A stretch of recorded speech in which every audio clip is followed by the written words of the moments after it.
आज का हमारा टॉपिक है एरिस्टोटल। तो हमने पहले किया प्लेटो। तो प्लेटो में मेजरली तुमने देखा कि जो प्लेटो है उसकी मेनली क्या है, पॉलिटिकल फिलॉसफी है। ठीक है, पॉलिटिकल फिलॉसफी है। पॉलिटिकल फिलॉसफी का मतलब क्या हो गया, that is it is more of utopian और आइडियलिस्टिक। मतलब यहाँ पर हम जो देखेंगे, सबसे इंपॉर्टेंट ये चीज़ देखेंगे कि प्लेटो और एरिस्टोटल में अंतर क्या है। ठीक है, वो हमारे लिए सबसे इम्पॉर्टेंट है। क्यों कहा गया है एरिस्टोटल को फादर ऑफ पॉलिटिकल साइंस, और क्यों कहा गया है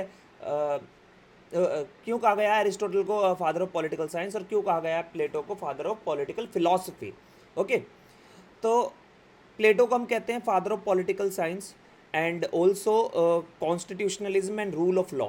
Y constitutionalism and rule of law according to you?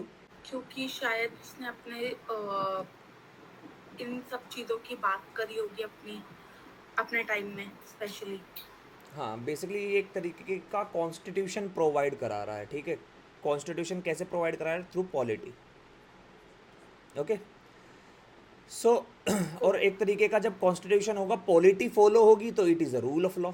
Now father of comparative politics भी कहा जाता है इसको। फादर ऑफ कंपैरेटिव पॉलिटिक्स क्यों कहा जाता है? जो इसने कॉन्स्टिट्यूशन, जब इसने पॉलिटी दी तो इसने काफ़ी सारे जगह के कॉन्स्टिट्यूशंस को रिव्यू किया। जैसे इंडिया में किया ना, इंडिया का जो कॉन्स्टिट्यूशन बना अलग अलग कंट्री से अडॉप्ट हुआ है, तो उससे पहले तो स्टडी हुए हैं वो कॉन्स्टिट्यूशन, तभी हमने उसके जो अच्छे अच्छे एलिमेंट्स है उसको अडॉप्ट किया है। So that's why we are saying he is a father of comparative politics as well. Okay, लेकिन सबसे ज़्यादा जो आपसे पूछा जाता है वो फादर ऑफ पॉलिटिकल साइंस ही पूछा जाता है। Now let's talk about something about Aristotle. So Aristotle was born in 384 BC and एक जगह है एंशियंट ग्रीक में, इट इज़ टैगेरिस। ठीक है, तो ये यहाँ पर इनका जन्म हुआ था। और उसका कहाँ पर हुआ था, प्लेटो का? ग्रीस में। हाँ, ग्रीस तो वो तो आज के टाइम पे ग्रीस है ना, उस टाइम पे तो ग्रीक सिटीज होती थी, ग्रीस का एरिया जो है। तो क्या था वो? ए से नाम था ना, Athens. Okay, it was Athens. Okay. Now जैसे प्लेटो ने क्रिटिसाइज किया था डेमोक्रेसी को, वैसे ही एरिस्टोटल ने भी क्रिटिसाइज किया है। तो दोनों में एक कॉमन फीचर क्या है कि दोनों ने ही डेमोक्रेसी को क्रिटिसाइज किया है।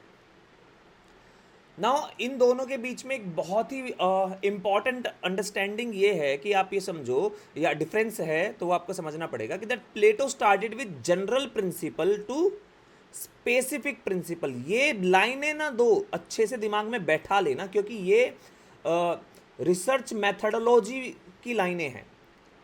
रिसर्च मेथडोलॉजी का जो पेपर 1 है आपका, पेपर 1 में सीधी सीधी लाइनें आती है। आपसे पूछेगा स्पेसिफिक टू जनरल ये कौन सा मेथड है, ये कौन सी अप्रोच है, या जनरल टू स्पेसिफिक ये कौन सी अप्रोच है। ठीक है, तो प्लेटो की जो अप्रोच थी वो क्या थी, जनरल प्रिंसिपल से स्पेसिफिक प्रिंसिपल। इसको हमने बोला, इसको हम बोलते हैं deductive approach. While Aristotle started with specific to general, opposite था एरिस्टोटल का, उसको बोलते हैं इंडक्टिव अप्रोच। अब होता क्या है इन दोनों में, देखो, एक था प्रिस्क्रिप्टिव, एक था डिस्क्रिप्टिव। कौन प्रिस्क्रिप्टिव था तुम्हारे अकॉर्डिंग और कौन डिस्क्रिप्टिव था? प्रिस्क्रिप्टिव देखा जाए might be Plato. Plato prescriptive है, ओके, एंड डिस्क्रिप्टिव है एरिस्टोटल। प्रिस्क्रिप्टिव कैसे था? प्रिस्क्रिप्टिव का मतलब होता है प्रिस्क्राइब कर देना। आप डॉक्टर के पास जाओगे, डॉक्टर क्या बोलेगा कि ये प्रिस्क्रिप्शन है, मतलब ये दवाई ले लेना। सो उसने जो सोसाइटी के लिए सॉल्यूशन दिया, उसने क्या दे दिया, फिलोसफर किंग, कि ये है सॉल्यूशन, इसको अडॉप्ट कर लो। दैट इज, अगर हम बात करें, एक मीन है और एक एंड है। To achieve the end we have to follow the mean. But उसने क्या काम करा, एंड पकड़ा दिया कि ये फिलोसफर किंग पकड़ो और जाओ। So that is deductive. अब फिलोसफर किंग कैसे आएगा, तब वो उसने बताया है, एंड बता के तब वो मीन बता रहा है। आया समझ? हाँ, बट प्लेटो ने क्या दिया फिर? ये प्लेटो ही तो कर रहा है। ओके, एंड देन जो आपने एंड वाला बताया। हाँ, उसने एंड ही तो दिया है, फिलोसफर किंग दे दिया ना पहले। भाई उसका क्या था समझो, उसने डायलेक्टिक मेथड अडॉप्ट किया। उसने बोला कि फिलोसफर किंग को ही यहाँ पर वो चला सकता है, या तो किंग को फिलॉसफी पढ़ा दो या फिलोसफर किंग को किंग बना दो। हाँ यानी जिस हाँ, व्यक्ति ने एजुकेशन का फिलॉसफी भी पढ़ी, उसने ऐसे हाँ ही बोला था। जिस व्यक्ति ने फिलॉसफी पढ़ी है उसको बता दो। तो उसने बोला कि भैया फिर कैसे आएगा, ये सब होगा। तो धीरे धीरे उसने सारे चीजें बतानी स्टार्ट करी है, मतलब डिडक्ट किया है, दैट इज टॉप। जैसे होता है ना कि भाई रिजल्ट पहले दे दिया, होता है ना कि जैसे रिजल्ट समझो, या कंक्लूजन, आप आंसर राइटिंग करते हो तो आप कंक्लूजन बाद में लिखते हो ना। हाँ हाँ। उसने कंक्लूजन पहले दिया है, देन उस कंक्लूजन को एक्सप्लेन बाद में कर रहा है वो, कि ये कंक्लूजन गॉट इट। दिया क्यों है मैंने। तो ये क्या उसने डिडक्ट किया है। और एरिस्टोटल ने क्या किया है, इंडक्टिव, इंड्यूस किया है। दैट मीन्स वो क्या कह रहा है, मीन्स पे फोकस कर रहा है टू अचीव द एंड। समझ में आया। उसने मीन्स बताए हैं, एंड नहीं बताया। उसने बोला एंड अपने आप आ जाएगा जब मीन्स पे फोकस करोगे अच्छे से। ओके। अच्छा, एक और चीज, एरिस्टोटल को मतलब एज अ टीचर भी बोलते हैं ना प्लेटो का। यार वो बहुत ही एक तरीके का ऐसा है कि कोई एक्सेप्ट करता है कोई नहीं करता। क्यों? क्योंकि अगर आप क्रोनोलॉजी में देखो, सोक्रेट्स है, फिर प्लेटो है, फिर एरिस्टोटल है। अगर एरिस्टोटल बाद में आ रहा है तो प्लेटो का टीचर कैसे हो गया?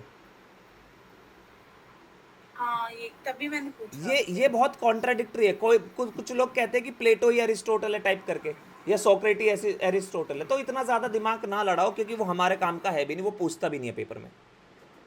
बस हमें ये क्रोनोलॉजी फोकस करनी है, ठीक है। तो समझो ओके। इस चीज को कि देखो, उसने बोला कि आप ऐसा, ये फिलोसफर किंग पकड़ो और सोसाइटी सही हो जाएगी। दैट इज एंड दे रहा है और मीन अपने आप आ जाएगा। प्लेटो, एरिस्टोटल कह रहा है कि नहीं, वो स्पेसिफिक टू जनरल प्रिंसिपल्स पे जा रहा है, इंडक्टिव अप्रोच, कि ये रास्ता फॉलो करो तो आपके पास ये मिल जाएगा। जैसे मैंने कि तुम्हें बोल दिया कि देखो कि तुम्हें देहरादून जाना है, ठीक है, देहरादून जाना है, ये बोल दिया मैंने। अब तुम पूछोगे मैं जाऊं कैसे, तो मैंने बोल दिया कि देखो ये प्लेन की टिकट लेके जाओ, यही बेस्ट है। पहले तो मैंने बता दिया ना कहाँ जाना है। अब फिर मैं तुम्हें ये कह रहा हूं कि ये तो हो गया तुम्हारा एक तरीके से डिडक्टिव। और फिर मैं तुम्हें कह रहा हूँ कि एक काम करो कि ये प्लेन, ये बस और ये गाड़ी और ये बाइसिकल, ये मोटरसाइकिल, ये सारी की सारी जो है, ये एक रास्ते की तरफ जा रहे, जो रास्ता अच्छाई की तरफ जाएगा, एक अच्छी जगह पहाड़ों में लेके जाएगा तुम्हें। तो इनमें से जो है, तुम एक अच्छा सा रास्ता पकड़ो और वो चले जाओ। तो तुम्हें पहले मैं ये रास्ते बता रहा हूँ, फिर मैं तुम्हें बता रहा हूँ जाना कहाँ है। हाँ, तो वो ये उसने, एरिस्टोटल का है। हाँ वो एरिस्टोटल का था, वो इंडक्टिव था, वो मीन पे फोकस कर रहा था, और प्लेटो एंड पे फोकस कर रहा था। आया समझ? हाँ जी। So Aristotle and Plato belong to Socratic tradition. They were critical to sophist and considered whole is prior to the part. एक तो बस दोनों के दोनों सॉक्रेट ट्रेडिशन से आते हैं, दैट इज वो यूटोपियन थिंकिंग वाला। फिर critical to sophist, and sophist कौन थे?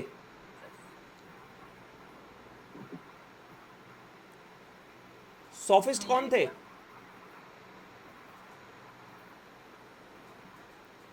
आवाज आ रही है मेरी? हाँ हाँ, बट सो पता नहीं देखा। अच्छा, सोफिस्ट मैंने बताया तो था कि ये फर्स्ट टीचर थे जो मनी और पावर को ओके। पढ़ा रहे थे। अच्छा, हाँ, आपने दो मेरे को टीचर्स पढ़ाए थे। हाँ, एक आगे सोफिस्ट थे और एक सॉक्रेट्स थे। सोफिस्ट जो टीचर है वो क्या पढ़ा रहे हैं कि भैया मनी एंड पावर है, बट सॉक्रेट्स अलग पढ़ा रहा है। ओके। हाँ, आ रिवीजन गया। नहीं किया इसका मतलब तुमने? नहीं किया है, बट थोड़ा सा पेंडिंग था। ठीक आज है, हो जाएगा। तो आया समझिए। हाँ हाँ। दूसरा सबसे इंपॉर्टेंट पार्ट जो है वो ये है कि दोनों के दोनों ये कहते थे the whole is prior to part. इसका मतलब क्या है, क्या समझते हो उससे? अब पूरा का पूरा स्टेट का पार्ट है। नहीं, ये कह रहा है कि इंडिविजुअल पे फोकस करना ही नहीं है, हमें कोई लेना ओके। देना नहीं है इंडिविजुअल से। हमें किससे लेना देना है? स्टेट से। स्टेट से। ओके। समझ रहे हो?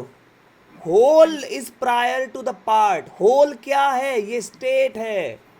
अगर किसी ओके। के राइट को हमें हटाना पड़े या किसी को एक तरीके से मान लो सप्रेस भी करना पड़े तो हम कर सकते हैं। क्यों? क्योंकि हमें सबसे पहले स्टेट के बारे में सोचना, क्योंकि state is a collective action. Okay. पहले स्टेट आएगा तब हम आएंगे। जैसे अब मैं बोलूं कि भैया मैं क्यों जाऊं जंग में लड़ने, मुझे तो जिंदा रहना है। नहीं, आप स्टेट को प्रोटेक्ट पहले करेंगे, आपके ऑप्शन राइट इंडिया वहीं जाना खत्म हो पड़ेगा। जाएंगे। आया समझ? जभी तो अब देखो कैसे समझो। प्लेटो के टाइम पे वो क्या कह रहा है? कम्युनिज्म की थ्योरी दे रहा है ना, दे रहा है ना? हम्म। फिर उसके बाद वो दे रहा है ना फिलोसफर क्वीन की भी थ्योरी, कि भैया इंडिविजुअल नहीं, ये नहीं कि तुम घर गृहस्थी चला रही हो, देश चलाने की सोचो। अपने बच्चे को स्टेट को दे दो, स्टेट पालेगा उसको। अगर वो इंडिविजुअल की सोचता तो वो ये नहीं कहता कि भैया मुझे क्या ले देना देना, अपनी फैमिली चलाओ जो चला रहे हो। वो हर चीज स्टेट के लिए सोच रहा है। तभी तो उसने बोला कि मैरिज भी सबकी नहीं होनी चाहिए, स्टेट कंट्रोल मैरिज होनी चाहिए, क्योंकि स्टेट को पहले प्रायोरिटी दे रहा है वो। आगे समझ? हाँ जी। बट यहां पे एक चीज देखने को मिलेगी, एरिस्टोटल ने जो प्लेटो की थ्योरी ऑफ कम्युनिज्म है उसको क्रिटिसाइज किया है। वो कैसे किया वो आगे पता चलेगा तुम्हें, ठीक है? ओके। तो एरिस्टोटल कहता है कि गोल्डन मीन जो है वो गोल्डन रूल है। तो मैंने बताया ना, मीन एंड एंड। मीन का मतलब होता है, देखो ऐसा हो सकता है कि तुम और मैं, हम दो अलग व्यक्ति हैं, हम दोनों का एंड सेम हो। एंड क्या है हमारा? कि हम सोसाइटी की सेवा, सोसाइटी में लोगों की सेवा करें, उनके वेलफेयर के लिए काम करें। लेकिन हम दोनों का मीन अलग हो सकता है। शायद ऐसा हो सकता है कि एक चोरी करके रॉबिनहुड टाइप पैसा कमा रहा हो और एक ईमानदारी से मेहनत करके पैसा कमा रहा हो। तो मीन तो दोनों का अलग है ना, पर एंड सेम है हम दोनों का। तो इसलिए यहां पर क्या है कि एंड पे फोकस कर रहे थे कौन? प्लेटो। लेकिन मीन पे फोकस किया किसने? एरिस्टोटल ने। और इसी को कहा एरिस्टोटल। गया, एरिस्टोटल ने बोला कि golden mean is golden rule. अगर मीन ही सही होगा तो रूल भी सही होगा। ठीक है? यस। तो एक बार और कंपैरिजन देख लेते हैं प्लेटो और एरिस्टोटल का। प्लेटो की डिडक्टिव है और एरिस्टोटल की इंडक्टिव अप्रोच है। इंडक्टिव। ये गोल्डन रूल पे बात करता है, गोल्डन रूल इज एंड। और ये गोल्डन मीन पे बात करता है। ये रेडिकल था कि एकदम से रेडिकल मतलब पूरा सिस्टम बदल दो।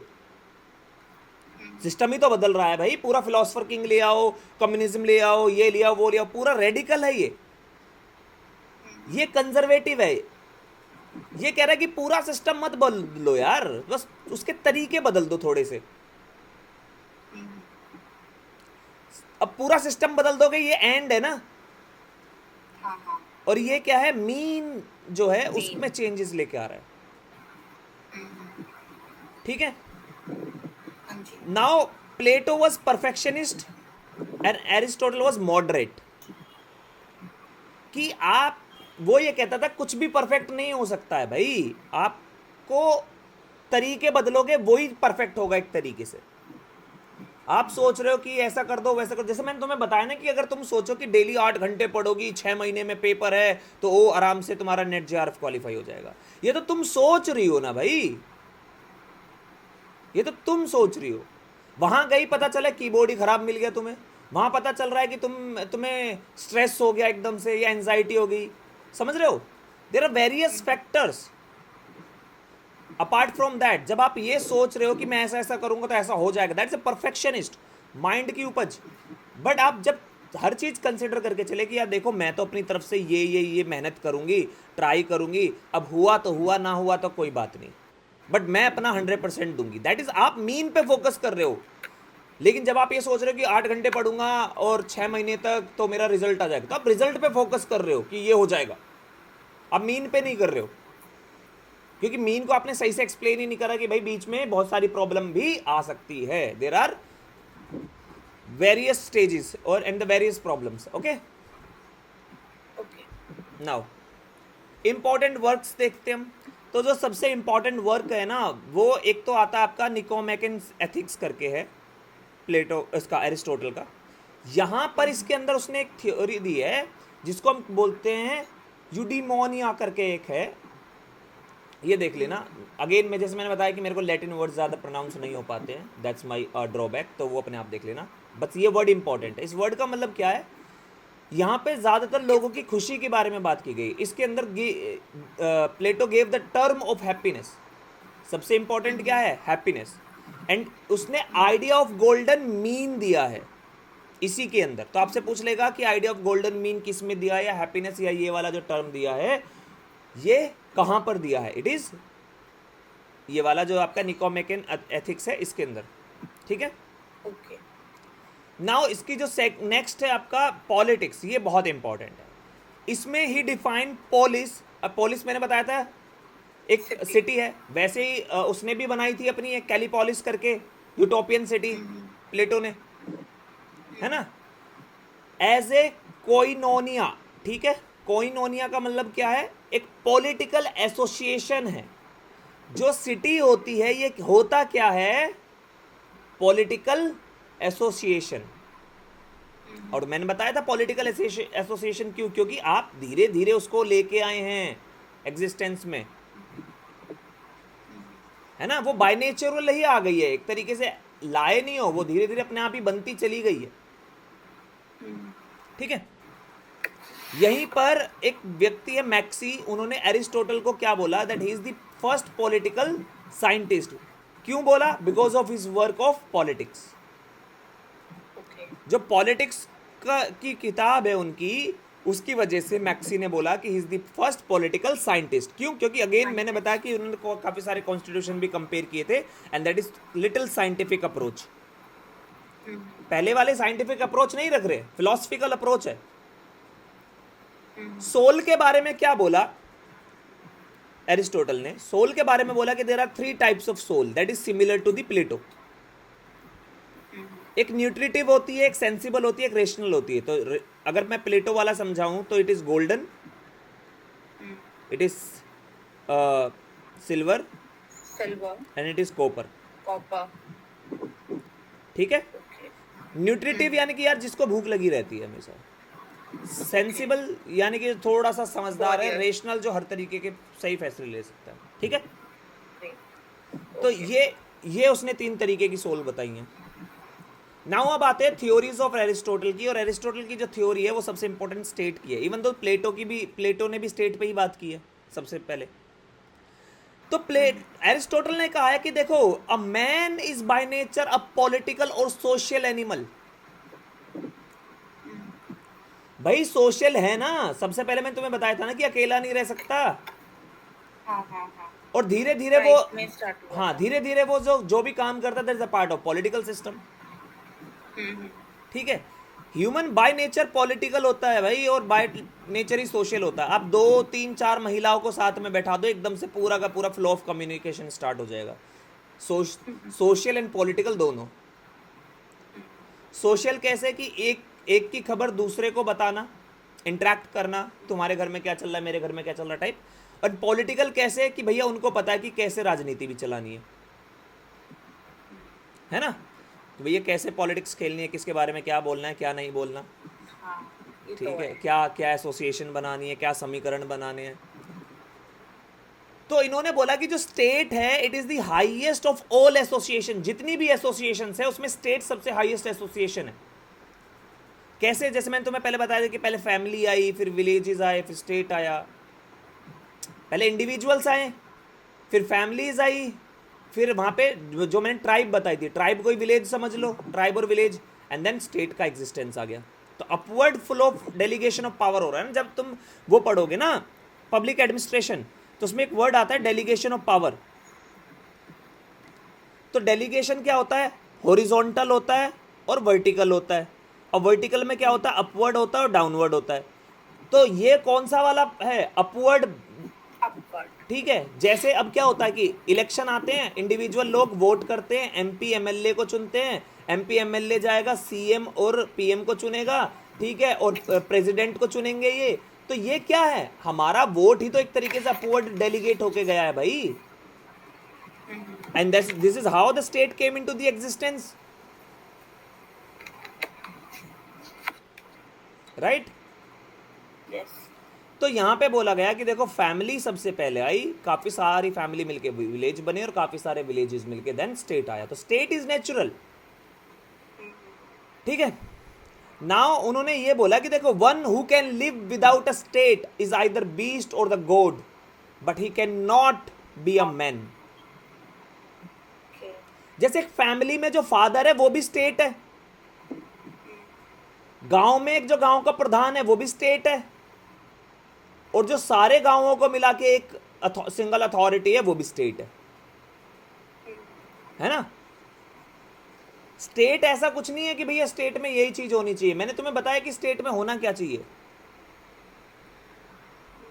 ठीक है।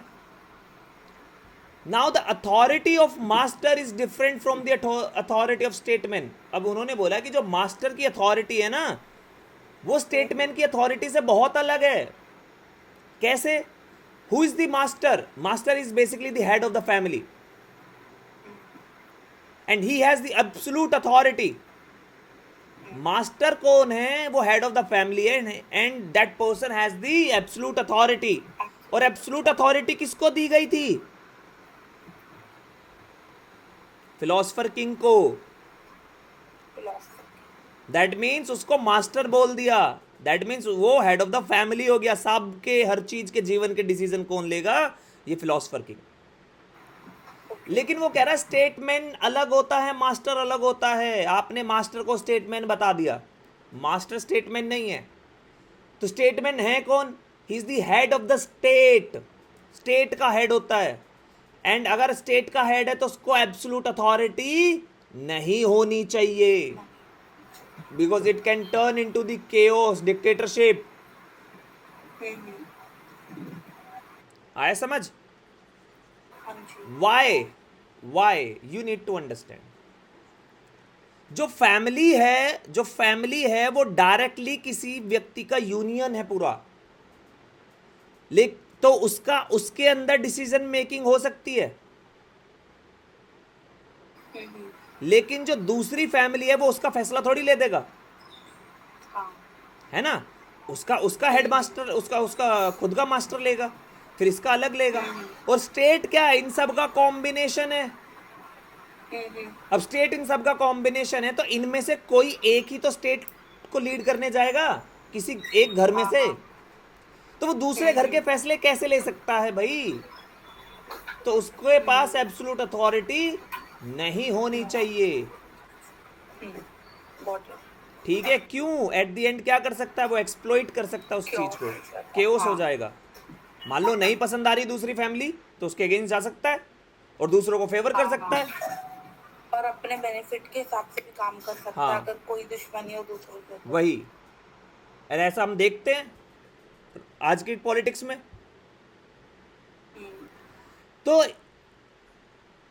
it was criticism to philosopher king that the absolute authority, ठीक है, एब्सोल्यूट अथॉरिटी नहीं होनी चाहिए। एब्सोल्यूट अथॉरिटी का मतलब रूल ऑफ वन। तो उन्होंने बोला कि there for the rule of law, not rule of one. +1। Rule of law होना चाहिए, ना कि rule of one. 1। Might is right नहीं होना चाहिए। आया समझ? तो Aristotle stated that the state is not family, state family है ही नहीं, बट फैमिली ऑफ फैमिली है। जब अगर मैं कह रहा हूं कि स्टेट इज ए फैमिली तो फैमिली का एक ही व्यक्ति हेड होगा, समझो, है ना। चाहे अदर मेल है फीमेल है, मैं उस पॉइंट पे नहीं जा रहा कि वो आदमी को बना दिया या औरत को बना दिया। हेड कोई भी हो सकता भाई फैमिली में। मैंने बोला था ना पेट्रियार्कल और मैट्रियार्कल कोई भी हो सकता है। लेकिन जब मैं बोल रहा हूं family of family, that means कि यहां पर काफी ऊपर काफी लोग हैं, एक नहीं है, काफी लोग हैं ये। भाई प्रेसिडेंट अकेला रूल नहीं कर रहा ना हमारे ऊपर। प्रेसिडेंट के साथ क्या क्या, एक काउंसिल ऑफ मिनिस्टर भी है, ब्यूरोक्रेट्स भी हैं, ये सब है। ये पूरी क्या है? फैमिली है। Government itself a family over all other families in India,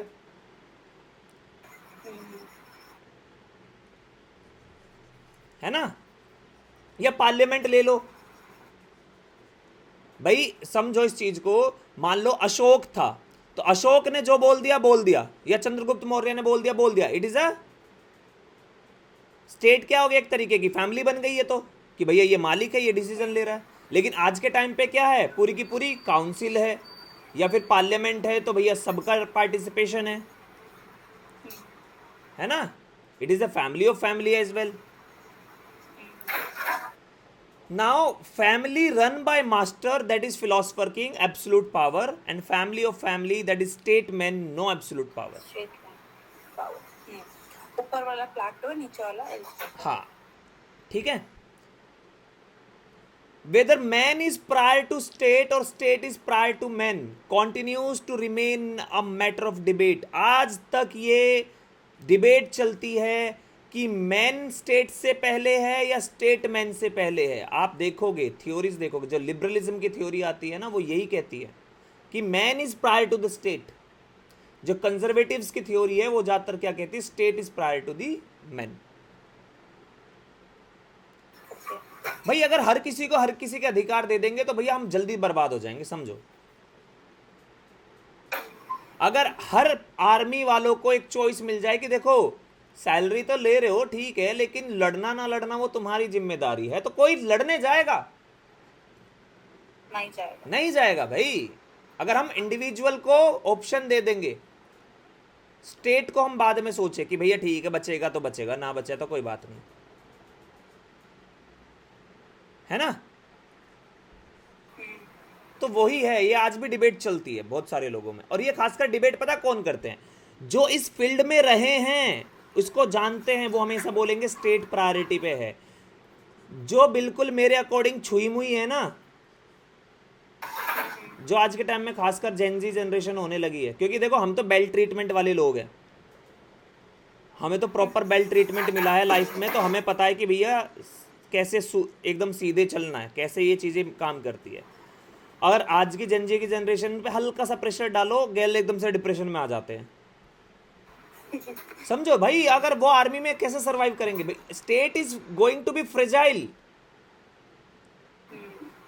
जब आप आर्मी में जाते हो ना, तो आर्मी में जाने के बाद आपकी ट्रेनिंग इतनी खराब होती है कि भैया आपको हर तरीके से प्रिपेयर कर देते हैं वो, कि टॉर्चर झेलना, आप 4-4 दिन लगातार बिना सोए युद्ध कर सकते हैं। आज के टाइम पे एक को एक ऑफिस में 15 मिनट एक्स्ट्रा रुकने के लिए बोल दो, वो तुरंत ये कह देगा अरे मेरे साथ तो अत्याचार हो गया।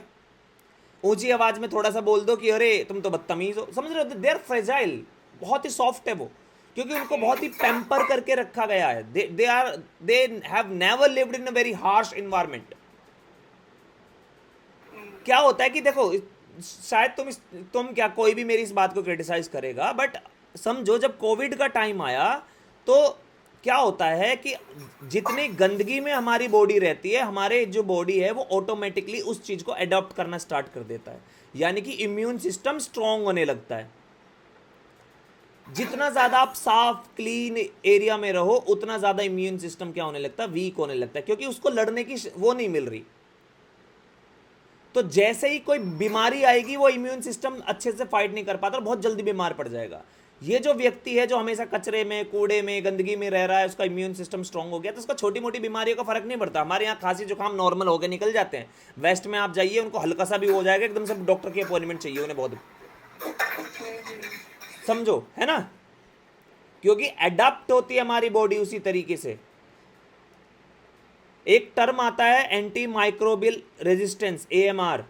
तो ये क्या होता है कि जब आप जो एंटीबायोटिक मेडिसिन है बिना डॉक्टर की प्रिस्क्रिप्शन के लेने लगते हैं, तो आपकी बॉडी एएमआर क्रिएट करने लगती है। एक टाइम पे एंटीबायोटिक्स काम करना बंद कर देगी, क्योंकि वो रेजिस्टेंस क्रिएट कर लेते हैं बॉडी में। तो वो समझा रहा है, मैं बता रहा भाई, बॉडी को जिस जगह पे डालोगे, जैसे एनवायरमेंट में डालोगे, वैसे काम करेगी। आया समझ? हाँ जी। तो नेक्स्ट है हमारा सिटीजनशिप। अब उसने बोला कि ठीक है स्टेट तो हो गया, स्टेट के साथ साथ सिटीजनशिप। क्यों? क्योंकि इन्होंने क्या बोला, state is individual writ in large. और इंडिविजुअल्स कौन है? सिटीजन्स, है ना। तो उसने बताया कि देखो there are 2 types of citizens की दो प्रिंसिपल्स हैं, जैसे जस्ट सोली, यानी कि कोई भी व्यक्ति बाय सोइल, जिसको हम बोलते हैं मदरलैंड, मातृभूमि। ऐसा होता है ना कि यार देखो, मैं नोएडा में ही रहा हूं, पला हूं, बड़ा हूं, अगर मैं कहीं पे भी चला जाऊं ना नोएडा के अलावा, चाहे कितना भी सेटल हो जाऊं, लेकिन मेरे को कभी ना कभी सुकून यहीं आके मिलेगा, मेरी लॉयल्टी कहीं ना कहीं यहीं रहेगी। चलो इसका एक एग्जाम्पल लो, ठीक है। फॉर एग्जाम्पल, जहां पे हम रह रहे हैं ये हिंदू लैंड है, क्योंकि सारे देवी देवता, सारा कुछ हमारा रिलीजियस प्रैक्टिस इसी एरिया में है ना। आप नॉर्थ से साउथ, ईस्ट से वेस्ट चले जाओ, इस एरिया में है। तो ये हमारे लिए क्या हो गई, सोइल, एक तरीके से मातृभूमि हिंदू रिलीजन की। So we are more loyal towards this land compare to other. यहाँ पे क्रिश्चियनिटी है, क्रिश्चियंस भी हैं, they are loyal to the Pope. यहाँ पे मुस्लिम्स भी हैं, they are loyal to the Islam which is in Middle East, Mecca Medina and all ये सब। तो उनके लिए, इनके लिए ये लैंड कभी भी मातृभूमि नहीं हो सकती। तुमने काफी सारा न्यूज़ देखा होगा ना, देखा है ना कि भाई नहीं नहीं, हम नहीं बोलेंगे भारत माता, नहीं बोलेंगे हम, ये नहीं बोलेंगे हम, वो नहीं बोलेंगे। वाई? बिकॉज वो इसको अपनी लैंड मानते नहीं है। मैं सभी की बात नहीं कर रहा, मोस्टली लोग 99% मिल जाएंगे आपको, वंदे मातरम नहीं बोलेंगे हम, ये नहीं बोलेंगे हम, वो नहीं बोलेंगे, है ना। बिकॉज सोइल नहीं है, का कॉन्सेप्ट है ही नहीं भाई उनका। और दूसरा है आपका बाय ब्लड, ठीक है। और बाय ब्लड में तो उसने भी बोला था, कौटिल्य ने, कि एक विदेशी की कोख से कोई देशभक्त पैदा नहीं हो सकता। आया समझ? ये जो नेशनलिज्म का प्रिंसिपल है, नेशनलिज्म का कॉन्सेप्ट जो आता है, ये ज्यादातर किससे आता है? उनसे आता है जो बाय ब्लड और बाय सोइल आते हैं, और खासकर बाय सोइल जो आते हैं ज्यादातर, ठीक है। तो अकॉर्डिंग टू दैट, अगर समझे कि जो प्लेटो कहना चाहते हैं, वो क्या कहना चाहते हैं, place of birth and descent, ठीक है। प्लेस ऑफ बर्थ यानी कि सोइल, और डिसेंट बाय ब्लड, है ना। एरिस्टोटल बोलते हैं ना। हाँ। सो उन्होंने डिफाइन किया, he defined citizenship as duty towards state. What is citizenship? Citizenship है that you have certain duty towards state. State के प्रति आपका कुछ काम है, कोई कुछ दायित्व है, वही आपकी सिटीजनशिप होगी। कोई व्यक्ति स्टेट को अपना मानता ही नहीं। मैंने बताया ना कि there are certain people within India जो इंडिया को अपना मानते ही नहीं है। उनके लिए दूसरे, जैसे बहुत सारे खड़े हो गए कि पैलेस्टीन हमारा है, नहीं इंडिया हमारा नहीं है, समझ रहे हो। तो those people who do not have duty towards state are and or should not be a citizen of that particular state. तो उन्होंने बोला there are two roles of citizens. पहला, participate in deliberative function.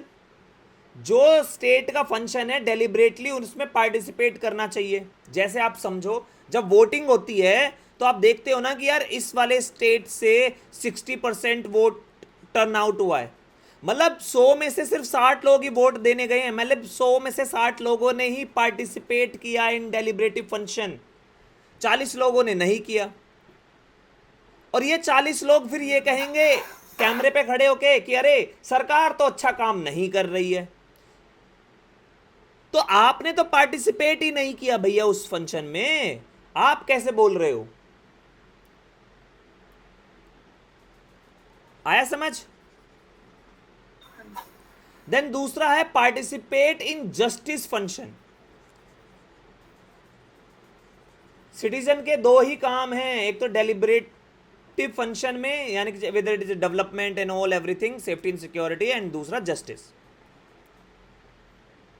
So what are the qualities of citizenship and capacities to participate? उसने बोला कि ये जो participate करना है ना, चाहे जस्टिस हो चाहे डेलिब्रेटिव फंक्शन हो, उसमें क्या क्वालिटीज होनी चाहिए, क्या कैपेसिटीज होनी चाहिए उन सिटीजन की।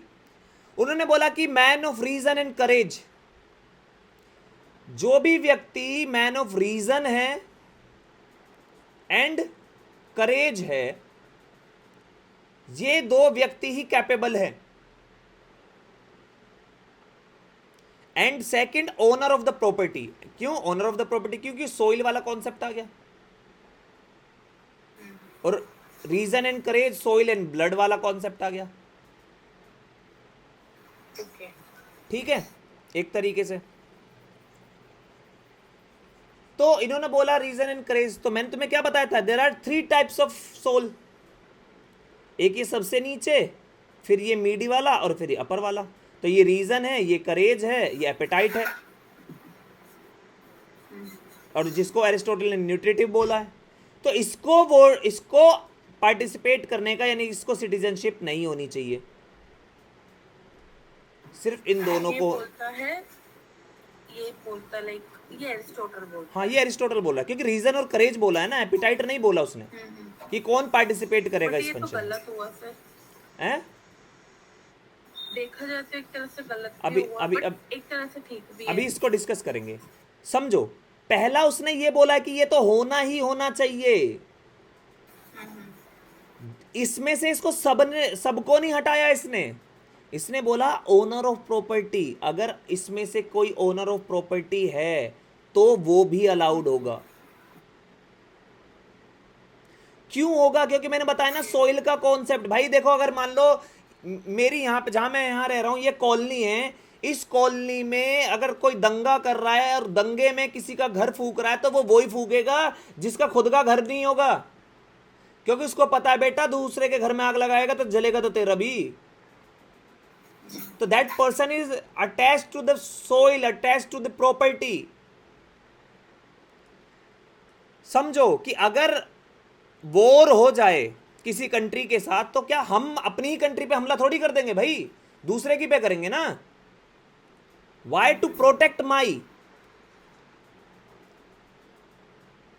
अगर स्टेट में मेरी प्रॉपर्टी ही नहीं है तो मैं क्या कहूंगा, यार मेरा तो कुछ नहीं जा रहा, ये आज यहां हूं कल दूसरी जगह चला जाऊंगा, तो मैं क्यों बचाऊं? Getting my point? Yes sir. So ये बहुत इंपॉर्टेंट है आपके लिए समझना। उसने बोला कि man of reason and the owner of property ये ही हैं, और ये एक तरीके से उसने क्या बोल दिया, लिमिटेड सफरेज। देखो आज के टाइम पे तुम समझो, हमारे यहाँ क्या है, यूनिवर्सल एडल्ट सफरेज। क्या यूनिवर्सल एडल्ट सफरेज से कुछ मिल रहा है हमें? अगर आप वोटिंग का डेटा देखो ना, देखो हमारे यहां मेजॉरिटी की गवर्नमेंट बनती ही नहीं है कभी, हमारे यहां गवर्नमेंट बनती है माइनॉरिटी की। कैसे? मान लो कि कोई इलेक्शन हुआ, किसी इलेक्शन में टोटल वोटिंग टर्नआउट 60% आया, यानी कि 40% लोगों ने वोट ही नहीं दिया, पार्टिसिपेट ही नहीं किया, सिर्फ 60% ने किया। अब 60% में से 31% वोट मिल गया बीजेपी को और 29% मिल गया कांग्रेस को, तो वो सरकार किसकी बनेगी? बीजेपी की। बीजेपी। तो अगर आप 100% में से देखो तो 31% है भाई। It is not the majority, it is the minority government. Majority in terms of seats, but the minority in terms of people participation, और जिस पार्टिसिपेशन की बात यहां एरिस्टोटल कर रहा है।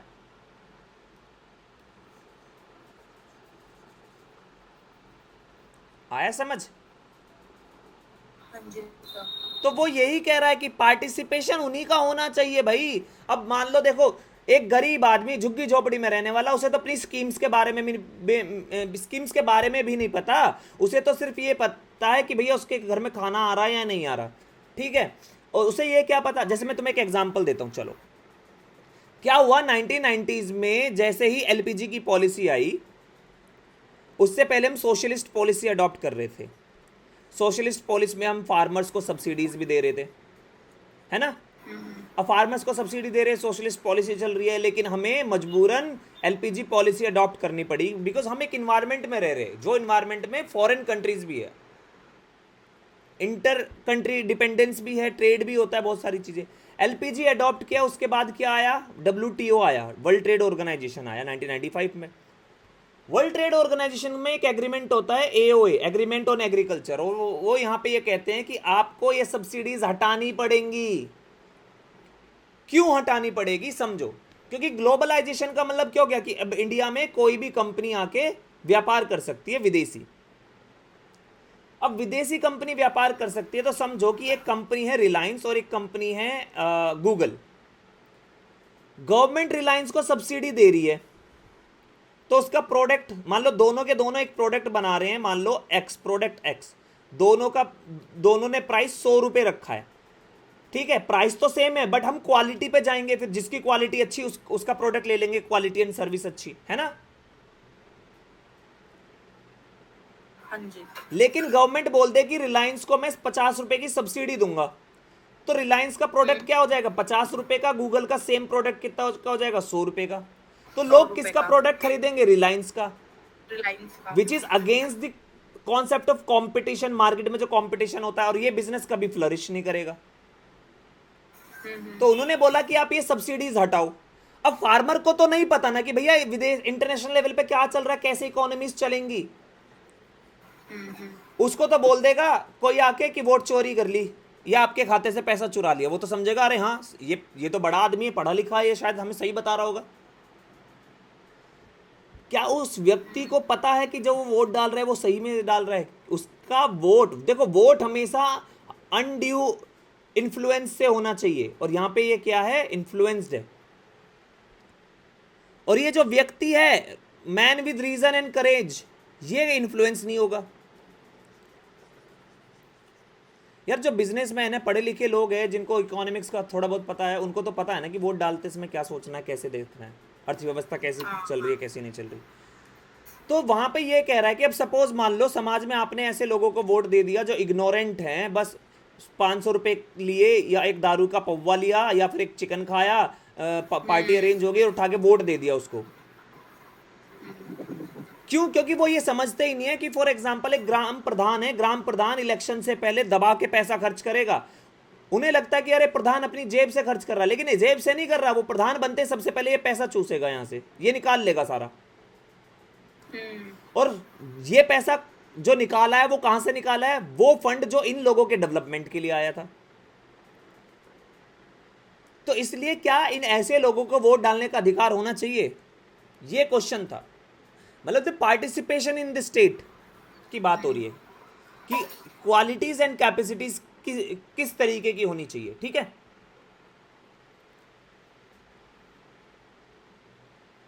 आया समझ? हाँ जी। So he excluded large number of people from the citizenship category. उसने इस तरीके से काफी सारे लोगों को सिटीजनशिप की कैटेगरी से बाहर निकाल दिया। जैसे वुमेन को क्यों निकाल दिया? क्योंकि उसके according busy with house work and so can not afford to participate in state affairs. अब अगेन समझो, ये चीज समझो कि देखो उसका वुमेन को निकालने का रीजन जेंडर नहीं था, बिकॉज ऑफ पार्टिसिपेशन था।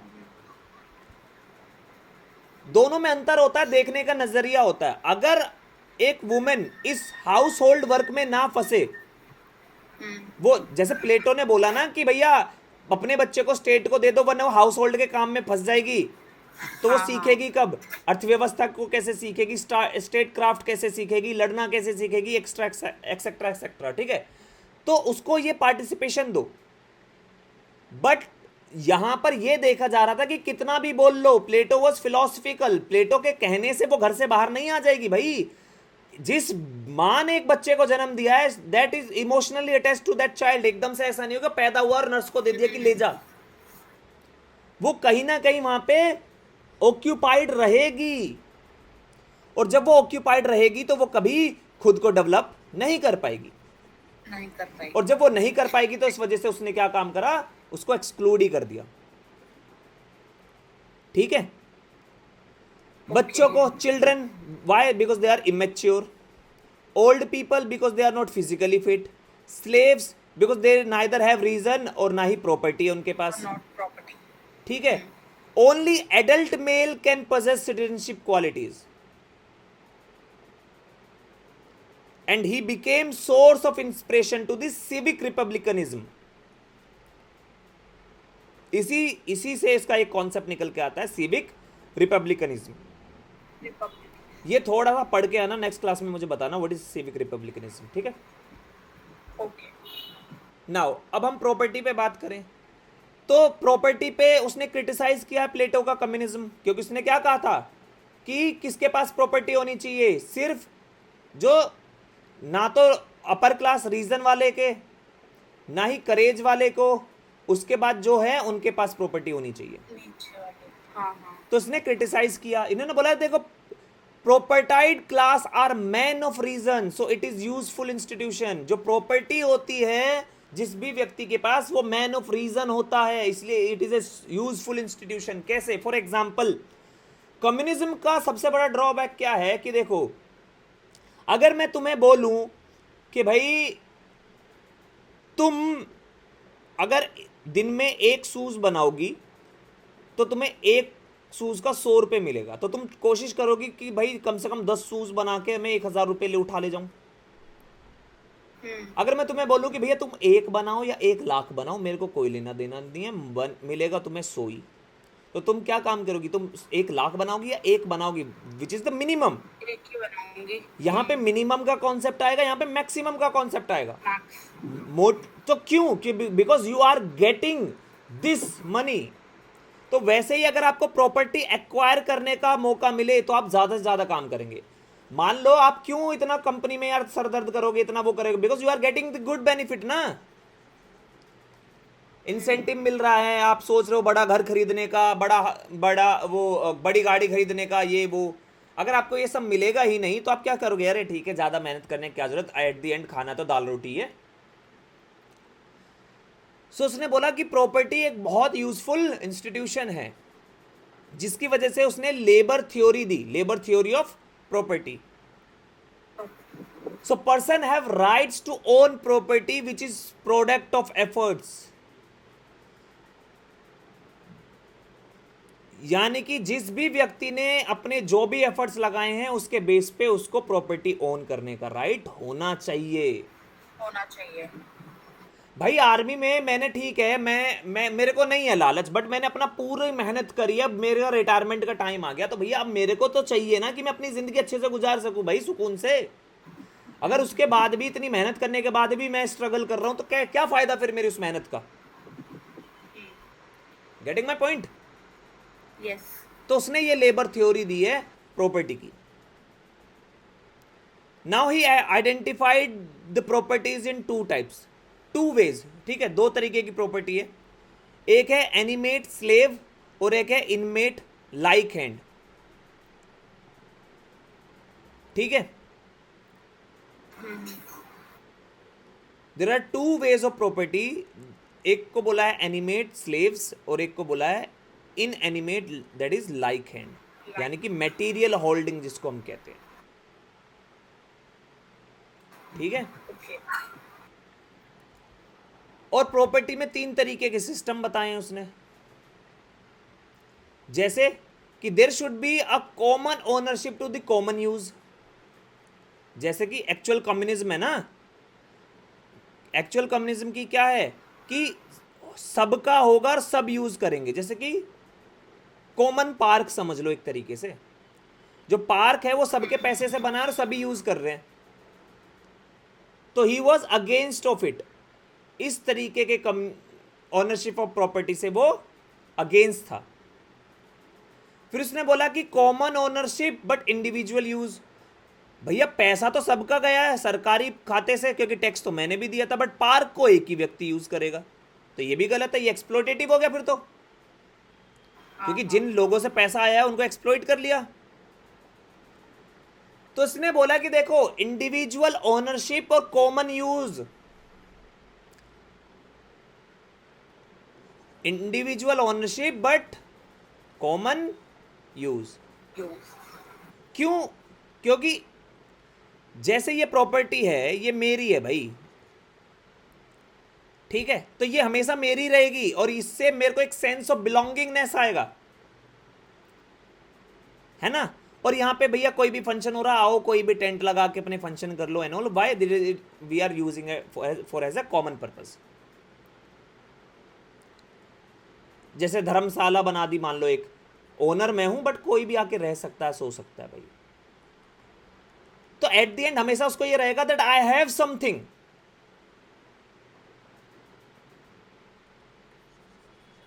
आया समझ? हाँ जी। और इसी को उसने क्या बोला, गोल्डन मीन है ये, ठीक है।